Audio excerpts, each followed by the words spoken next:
کچھ سوالات میرے پاس ابھی آئے ہوئے ہیں اور کچھ سوالات کل رات کو حضرت مولانا قاسم صاحب زیدہ مجدہم نے مجھے پہنچ دیے تھے رات کو. وہ میں کمرے پر بھول گیا، لانا یاد ہی نہیں رہا مجھے، اور اچھا ہوا نہیں لایا میں، کیونکہ ان میں جو سوالات تھے ان کے جواب مجھے بھی معلوم نہیں تھے. تو لاتا تو ابھی کیا فائدہ تھا.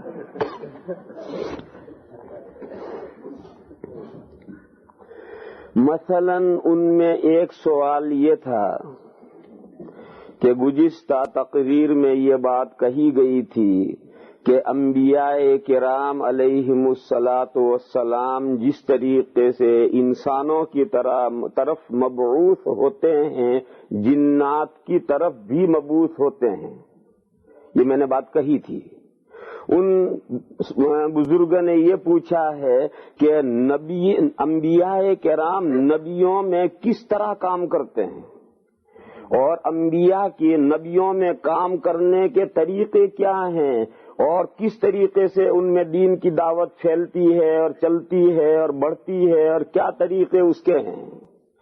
یہ ایک سوال تھا. ظاہر ہے کہ اس کا جواب مجھے بھی نہیں معلوم.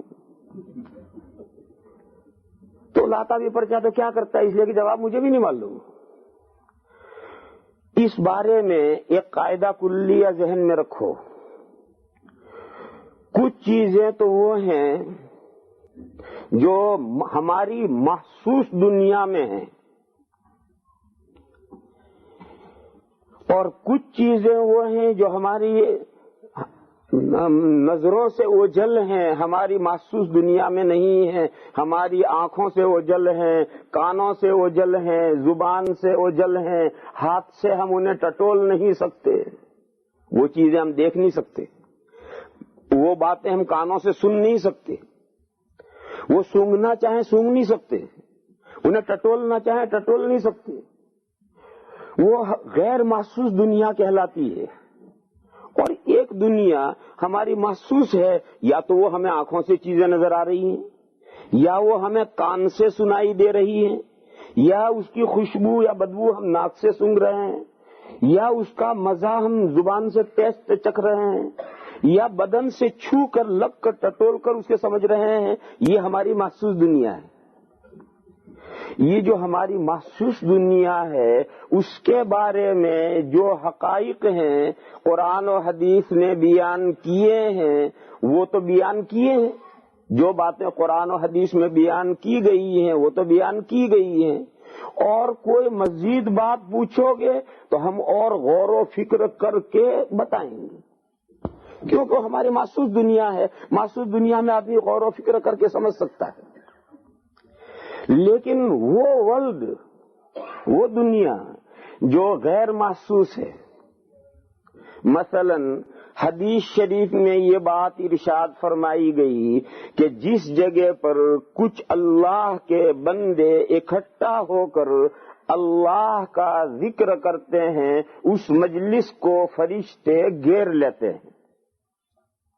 اب یہ مجلس ہے اللہ کے ذکر کے لیے تو جمع ہے. اس مجلس کو فرشتوں نے گھیر رکھا ہے، مگر وہ فرشتے ہم میں سے کسی کو آنکھ سے نظر نہیں آتے. ان فرشتوں کی بات ہم کان سے نہیں سن رہے.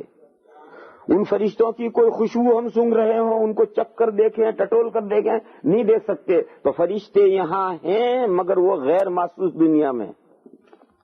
اب ان فرشتوں کے بارے میں کوئی سوال کرے کہ وہ کیسے گھیرتے ہیں، کوئی رسی لے کر گھیرتے ہیں یا چادر اڑا کر گھیرتے ہیں یا یوں ہاتھ پکڑ کر کے گھیرتے ہیں، تو جواب ہم یہی دیں گے کہ لا ادری، ہم نہیں جانتے کہ اس کے گھیرنے کی کیا شکل ہے، ہم نہیں جانتے.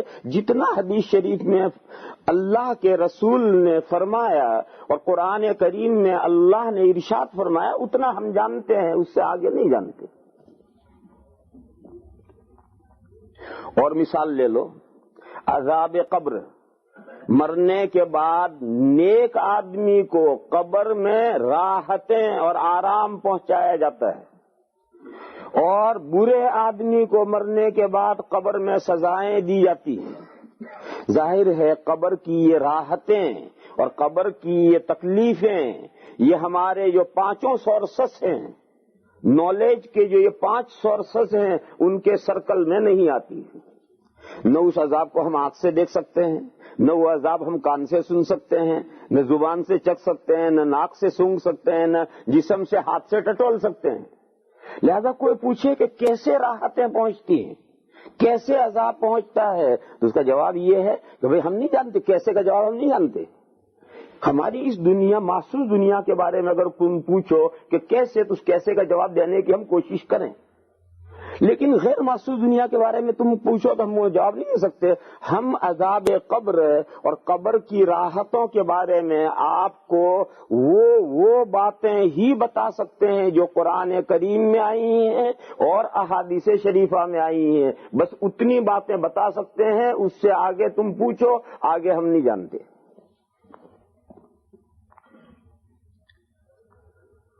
اور مثال لو، اللہ کی ذات، اللہ کی صفات، فرشتے، جنت، جہنم. جنت اور جہنم تو اس وقت موجود ہے. یہ نہیں ہے کہ قیامت کے بعد جنت اور جہنم پیدا ہوں گی، ایسا نہیں ہے. جنت اور جہنم اس وقت موجود ہیں. اب ہم ان حقائق کے بارے میں، اللہ، اللہ کی ذات، فرشتے، جنت، جہنم، اس کے بارے میں آپ کو صرف اتنی باتیں بتا سکتے ہیں جو اللہ نے قرآن کریم میں بیان فرمائی ہیں یا اللہ کے رسول صلی اللہ تعالی علیہ وسلم نے حدیثوں میں بیان فرمائی ہیں. بس اتنی باتیں بتا سکتے ہیں. اس سے آگے تم کو ڈیٹیل پوچھنا چاہو، جواب یہ کہ ہم نہیں جانتے. یہ میں نے بہت ساری مثالیں دے دی. ان مثالوں سے آپ قاعدہ کلیہ سمجھ گئے ہوں گے. اس قاعدے کلیہ کو پکڑو کہ وہ ورلڈ جو غیر محسوس ہے، اس غیر محسوس کے بارے میں ہمارے پاس میں علم کا ذریعہ خبر صادق ہے، وحی ہے، اللہ رسول کی باتیں ہیں. ان میں جتنا بتایا گیا ہے اتنا ہم جانتے ہیں، اس سے آگے ہم نہیں جانتے. لہذا تم پوری تفصیل چاہو کہ نبیوں کی دعوتیں جنات میں کس طرح سے پھیلتی ہیں، ان کی تبلیغ کے کیا ذریعے ہیں، ان میں نبیوں کی باتیں کیسے پہنچائی جاتی ہیں، تو ظاہر اس کا جواب ہم نہیں جانتے. ہم تو اتنی باتیں آپ کو جو بتا سکتے ہیں جتنی قرآن و حدیث میں آئی ہیں. کچھ سوالات میرے پاس ابھی آئے ہوئے ہیں اور کچھ سوالات کل رات کو